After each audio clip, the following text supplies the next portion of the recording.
Será mesmo que Jesus está voltando?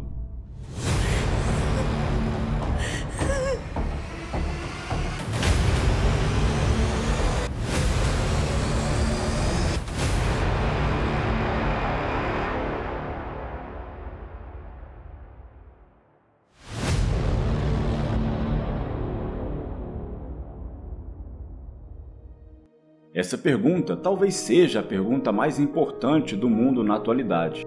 Porque vamos ser sinceros, não parece que tem alguma coisa de errado com o nosso clima? Tá sentindo as coisas estranhas, mais quentes, por exemplo? Pois bem, se você ainda não está entendendo muito bem o que significa a volta de Jesus, eu vou simplificar para você. Isso significa o fim do mundo que conhecemos atualmente e o início de um novo mundo, céu ou inferno, a depender do lugar que você escolher aqui. E tem mais um detalhe muito importante. Nós não sabemos que dia e que hora isso acontecerá, o que nos permite deduzir que hoje já pode ser a última noite do mundo. Na verdade, pode ser que você nem consiga acabar de ver esse vídeo todo. Bom, mas o mais engraçado e cômico disso tudo é que você provavelmente não lembrava da volta de Jesus há muito tempo. Estou errado? Seja sincero, qual foi o último dia que você se lembrou que Jesus iria voltar? Ou você nem sabe que ele um dia vai voltar? Ou você nem acredita que ele vai voltar? Calma, nesse vídeo, independentemente da sua resposta, eu vou te explicar um pouco sobre a volta de Jesus, como ela vai acontecer, quais são os sinais que indicam esse momento e como estar preparado para isso. Antes de continuar, preciso apenas te dizer um pequeno detalhe. Você pensando ou não, acreditando ou não, a volta de Jesus vai acontecer. Por isso, no seu lugar, eu não perderia esse vídeo. E sim, vamos torcer para que ele não seja excluído. Você vai me entender melhor depois. Para explicarmos a volta de Jesus, logicamente iremos utilizar como base central de estudos a Bíblia. Se você tem alguma desconfiança sobre a Bíblia, não se preocupe. Eu também fiz um vídeo sobre esse assunto, onde explico detalhadamente por que a Bíblia é o livro mais confiável do mundo. Vou deixar esse vídeo nos cards para você assistir depois. Bom, dito isso, vamos continuar. Pensar em volta pressupõe necessariamente que Jesus já veio um dia no mundo. Eu tenho certeza que você já sabe disso. Mas quando ele veio ao mundo, ele disse que um dia voltaria novamente ao mundo. E é isso que chamamos de segunda vinda de Jesus. Essa segunda vinda de Cristo está exposta em diversos livros da Bíblia, tanto do Antigo quanto do Novo Testamento. Os livros proféticos de Isaías, Daniel, Malaquias e Zacarias, por exemplo, já falam sobre esse evento antes mesmo de Jesus chegar a primeira vez ao mundo.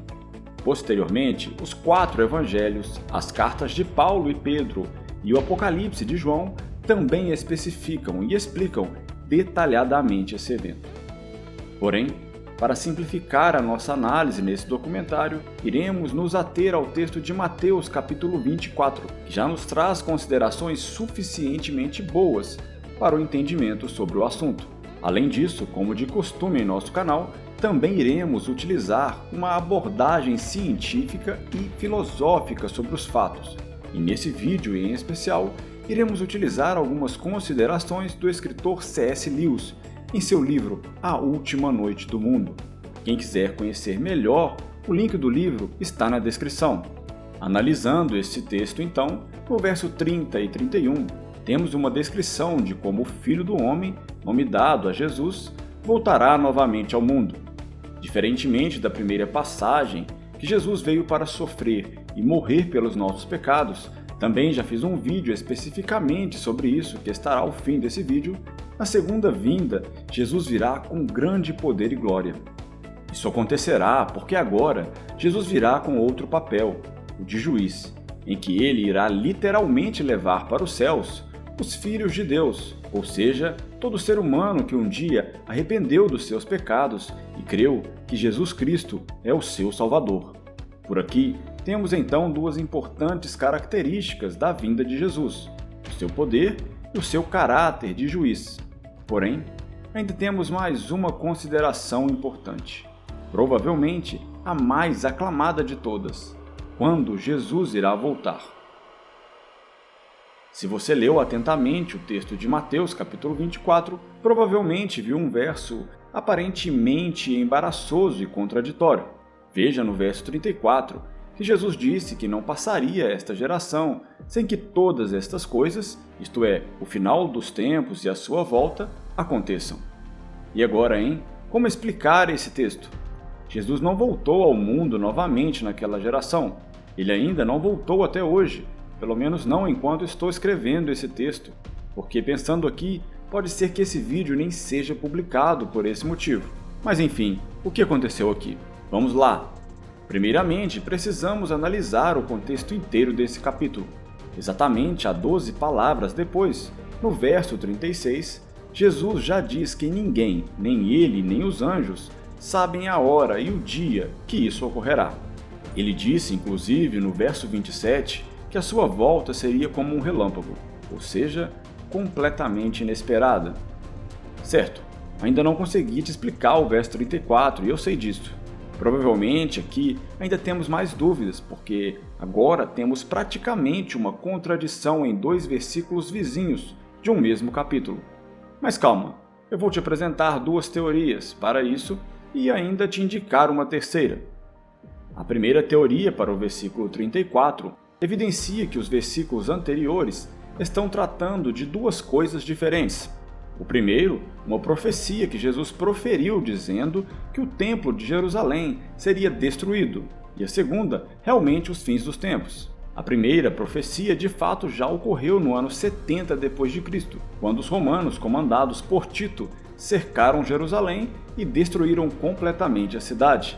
Sendo assim, o verso 34 está mencionando somente essa situação, e o verso 36 é o que diz respeito à segunda volta de Cristo. Bom, vamos para a segunda teoria. Agora, precisamos considerar o texto original em grego para literalmente pegar o sentido da palavra geração nesse contexto. Nesse caso, em grego, essa palavra significa gênia, o que poderia ter um sentido um pouco diferente do que entendemos por geração. Em grego, essa palavra pode significar também um sentido de raça ou família, ou seja, Jesus poderia estar se referindo ao povo judeu que desde aquele momento já o rejeitava. Por essa teoria, os 2 versículos também fazem bastante sentido. E ainda há uma terceira teoria sobre o assunto no livro A Última Noite, do escritor C.S. Lewis. Essa teoria possui explicações bem longas, então, para quem quiser conferir, eu recomendo bastante a leitura do livro, que está na descrição. Agora então, já sabemos que de fato não é possível prever a volta de Jesus, uma vez que nem ele mesmo sabe quando isso ocorrerá. Porém, ainda assim, Jesus nos deixou sinais para dizer se esse momento está próximo. Falar sobre os sinais dos fins dos tempos pode parecer algo clichê ou sensacionalista, né? Porque já tem muitas pessoas falando sobre isso há muitos anos. Guerras, terremotos, pandemias, isso sempre existiu e sempre continuará existindo. Mas será mesmo que as coisas não estão piorando? Deixa eu te conduzir por um raciocínio para depois falarmos especificamente sobre esse assunto.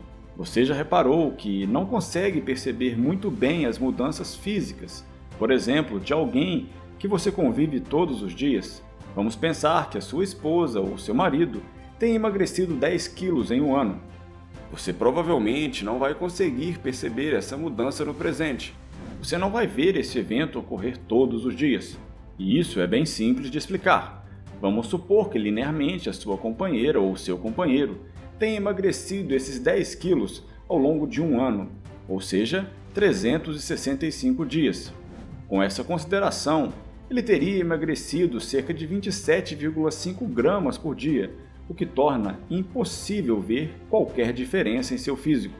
Entretanto, se você pegar uma foto dele ou dela há um ano atrás e fizer uma comparação, vai conseguir ver exatamente como essas 27,5 gramas aplicadas ao longo do ano fizeram a diferença. Eu acho que você entendeu. É exatamente isso que está ocorrendo todos os dias. Nesse contexto, vamos extrair apenas alguns poucos eventos, mas teríamos vários outros que, se fôssemos detalhar, esse vídeo poderia ficar imenso. Vamos lá. Guerras. Analisando a quantidade de guerras que ocorreram no mundo, fica claro que o ser humano de fato ama uma guerra, porque elas sempre existiram mesmo antes de Cristo. Isso, infelizmente, é um mal do ser humano.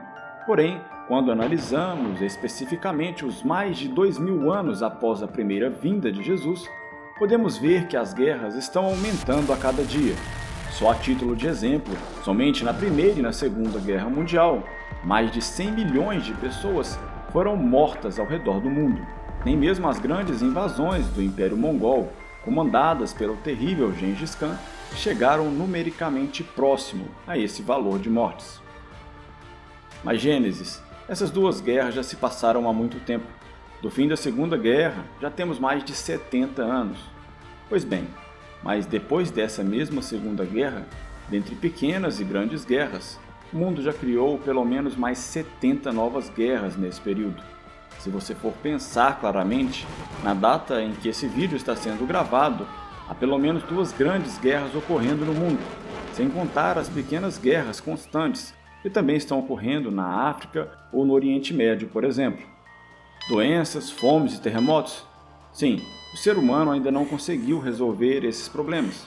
Somente a título de exemplo, a nossa última pandemia, Covid-19, embora não tenha sido a mais letal de todas, foi a que mais rápido se propagou no mundo. O cenário que essa pandemia proporcionou ao mundo nos últimos anos foi algo inédito e completamente assustador. Hoje, os cálculos apontam que cerca de 800 milhões de pessoas foram contaminadas por esse vírus e cerca de 20 milhões morreram. Quanto à fome, a situação no mundo não é nada evolucionista. Há países no continente africano em que cerca de 50% da população passa fome todos os dias. Mais especificamente no Brasil, entre os anos de 2020 a 2022, esse número chega a 4,7% da população, que coloca mais de 10 milhões de pessoas passando fome diariamente. E olha, esse número não se refere às pessoas pobres, ele se refere às pessoas que passam fome. Terremotos, os 5 maiores da história do mundo, ocorreram simplesmente nos últimos 80 anos. Todos atingiram mais de 9 pontos na escala Richter. E olha, nem precisamos ir longe demais. Aqui no Brasil mesmo, estamos presenciando recordes de temperatura em todo o país, pequenos ciclones e até mesmo alguns tremores. Mas o problema é que você provavelmente não está vendo nada disso, né? Afinal, são somente 27,5 gramas por dia. E isso não dá para perceber. Bom, vou ser sincero com vocês. Ainda que esses sinais, olhando de uma perspectiva de fora, sejam incontestáveis e alarmantes, tem uma outra situação que, em minha opinião, chegou a outro patamar. Qual é? A depravação moral.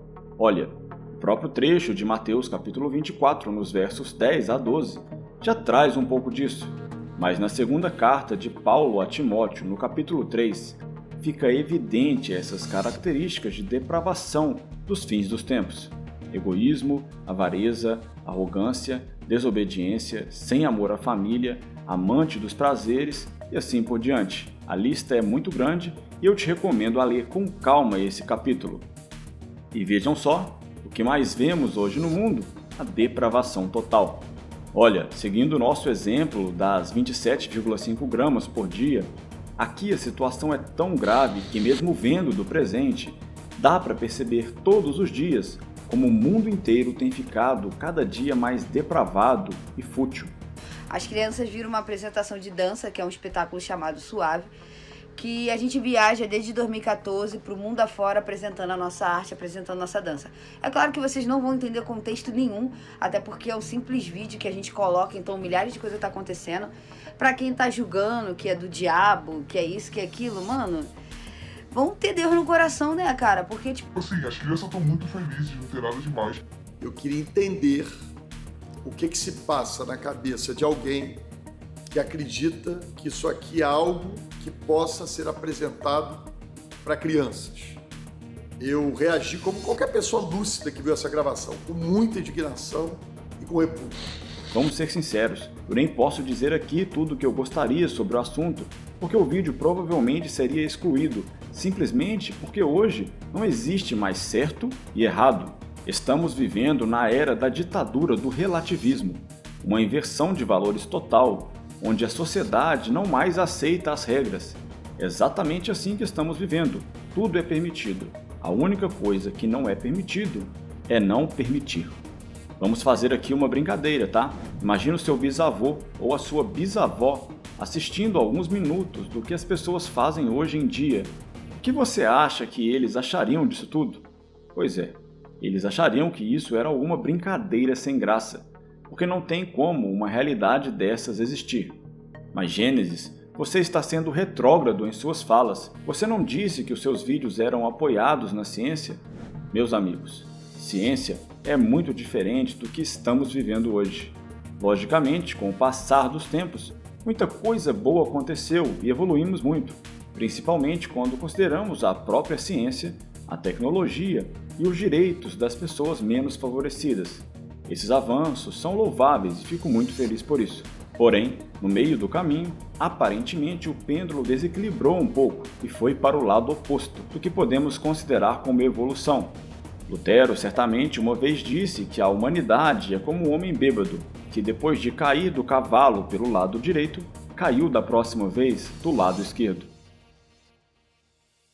De qualquer forma, mais do que entender que a volta de Jesus está próxima, e você viu que está nos argumentos anteriores, precisamos pensar se realmente estamos prontos para a volta de Jesus, porque na verdade, a volta de Jesus pode ser muito boa para alguns, mas péssima para outros. Veja bem, tá? Eu não quero passar aqui um caráter terrorista dessa situação, somente quero te conduzir através do próprio texto que Jesus disse para os seus discípulos. Ele compara a sua segunda vinda aos dias de Noé, e se você não sabe os detalhes dessa história, eu vou resumir bem rápido para você. Nunca no mundo, até aquele momento, tinha caído uma gota de água do céu, ou seja, chuva não existia. Porém, em um belo dia, um homem mais velho começa a construir uma arca, um grande barco, porque Deus disse a ele que iria mandar água do céu de uma forma tão forte que destruiria todos os que não estivessem nessa arca. O que o povo daquele tempo fez? Pois é, riram de Noé e ninguém, além da sua própria família, aceitou o convite para entrar na arca. O resultado? Somente Noé e sua família sobreviveram. Hoje, a história é mais ou menos essa. As pessoas não acreditam na segunda vinda de Cristo, somente porque ele não veio ainda.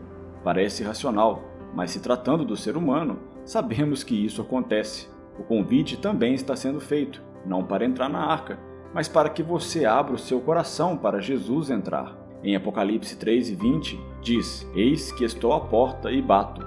Se alguém ouvir a minha voz e abrir a porta, entrarei em sua casa e com ele cearei e ele comigo.